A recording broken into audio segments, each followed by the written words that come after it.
Bonjour à tous, c'est Quentin de la Startup Passe-Passe et aujourd'hui on se retrouve pour la 28e vidéo de notre série 30 jours, 30 vidéos afin de redécouvrir toutes les histoires derrière les fonctionnalités clés de Passe-Passe et les cas d'usage que vous pourrez utiliser dans votre quotidien en tant que conciergerie. Aujourd'hui, je vais vous présenter les documents que l'on va vous aider à éditer en moins d'une minute chaque mois pour faciliter la compréhension au propriétaire de votre travail, de ce que vous lui apportez, de ce qu'il va toucher réellement dans sa poche, de combien il vous doit pour le mois de travail et du coup un bilan locatif qu'il pourra partager à son banquier afin de lui montrer que la location courte durée c'est rentable et qu'il faut le refinancer. Avant de commencer, suivez-nous sur les réseaux sociaux pour les coulisses et nouveautés. Besoin d'échanger? Prenez rendez-vous avec notre super commercial Malik. Premier lien en description. Allez, c'est parti. Hop, donc on se retrouve sur la même interface qu'hier, donc sur l'interface de gestion de mon père. Et donc du coup, là, il va retrouver les factures qu'il a éditées avec sa conciergerie. Hop, donc je vais prendre la facture complète afin de faciliter les choses. Et donc, à quelle problématique va répondre ces trois documents? Le premier, les récapitulatifs des séjours. Pourquoi on l'a développé? Tout simplement parce que les propriétaires touchent directement l'argent, vu que Fabien n'a pas la carte G.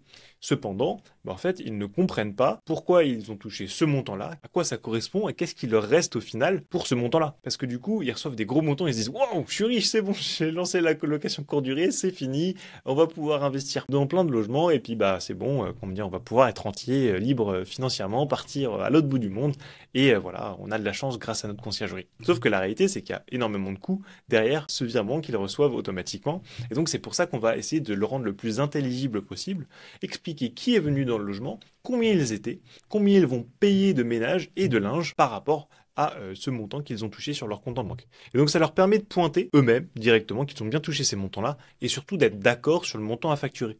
Parce qu'en fait, c'est assez facile de tromper le propriétaire ou que le propriétaire ne comprenne rien sur votre méthode de facturation. Parce qu'il y a des gens qui vont prendre la commission sur la totalité du montant, il y a des gens qui vont prendre la commission sur le montant de la nuitée, le montant du ménage, mais pas le linge. Il y a des gens qui vont prendre leur commission que sur la nuitée, une fois tous les frais déduits. En fait, ça, justement, c'est pour définir ce référentiel que l'on a développé, ce récapitulatif-là. Ça lui permet d'avoir le total TTC qu'il a touché, et ensuite d'avoir votre facture, avec vos prestations de conciergerie, votre pourcentage et le montant qui a été calculé, le nombre de prestations de ménage qui ont été réalisées et le montant associé, et la blanchisserie, et du coup le montant qui est associé. Bon là, dans ce cas-là, lui, il ne se facture pas à lui-même la blanchisserie du linge, mais au moins ça vous permet de voir qu'il y a cette petite note-là.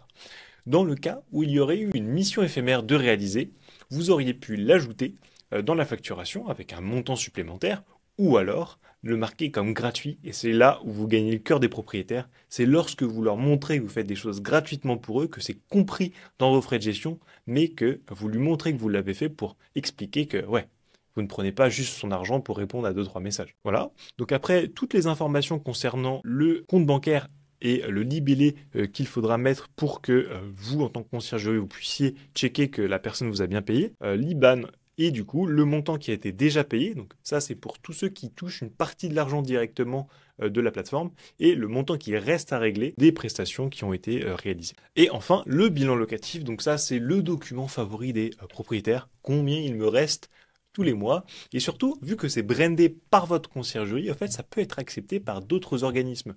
Par exemple, je sais que les courtiers qui vont chercher les montants pour les prochains emprunts dans l'investissement locatif courte durée vont se servir de ces documents édités par la conciergerie pour être comme si c'était un justificatif de loyer, une quittance de loyer, pardon. Et donc, forcément, vu que tous les mois il y a des revenus, que ces revenus ils peuvent être suivis sur plusieurs années, qu'il y a des exemples d'autres logements du même parc qui sont loués et du coup qui ont de bons revenus, en fait c'est beaucoup plus facile lorsque vous travaillez avec une conciergerie qui a Passe-Passe et qui vous fait ce genre de documents d'aller rechercher en banque. Et donc forcément, ça c'est un avantage qu'on ne peut pas découvrir si on n'utilise pas Passe-Passe, mais pourtant ça plaît beaucoup aux propriétaires et ils vous feront encore plus confiance si vous leur sortez ce genre de documents. Vous avez des questions à nous poser ou des retours à partager? Prenez rendez-vous avec Malik pour découvrir Passe-Passe de plus près. Vous avez aimé cette vidéo? N'hésitez pas à la partager. Je vous laisse avec le résumé. Et voilà, la partie présentation pour les propriétaires est finie, à l'exception près des relances automatiques, parce que s'ils ne vous payent pas ces coquins-là, on va leur relancer justement par des mails tous les 7 jours, afin qu'ils se rappellent qu'il manque peut-être quelque chose à faire dans ce mois. Et donc, vous allez pouvoir suivre en fait qui vous a payé, qui ne vous a pas payé, les justificatifs qu'ils vous ont envoyés. Et donc, du coup, être toujours bien comme il faut au niveau de votre trésorerie et éviter tous ces problèmes-là. Que si je devais résumer une facturation en moins d'une minute grâce aux informations qui sont récoltées du channel manager et de l'activité qui est faite par vos prestataires, par les voyageurs, des documents professionnels à votre image qui vont vous permettre en fait de rassurer le propriétaire, lui permettre de juger correctement votre activité et de voir les revenus exacts des logements et donc potentiellement de se projeter dans de prochains investissements grâce à vos bilans locatifs. Maintenant que je vous ai présenté tout ça, la prochaine présentation, et c'est selon moi la plus importante, c'est notre équipe. Qui sont les personnes derrière ce logiciel ? Qui sont les personnes derrière le téléphone ou justement derrière l'interface de ticket que vous utilisez au quotidien? Comment est-ce que nos collaborateurs, mes associés, mes salariés se voient en fait dans l'entreprise et comment ils souhaitent vous aider au quotidien afin que vous puissiez comprendre qui est derrière ce projet et comment ils vous aident autant qu'ils peuvent à développer votre boîte et comment vous pouvez compter sur eux comme si c'était des salariés qui travaillent à distance. À demain.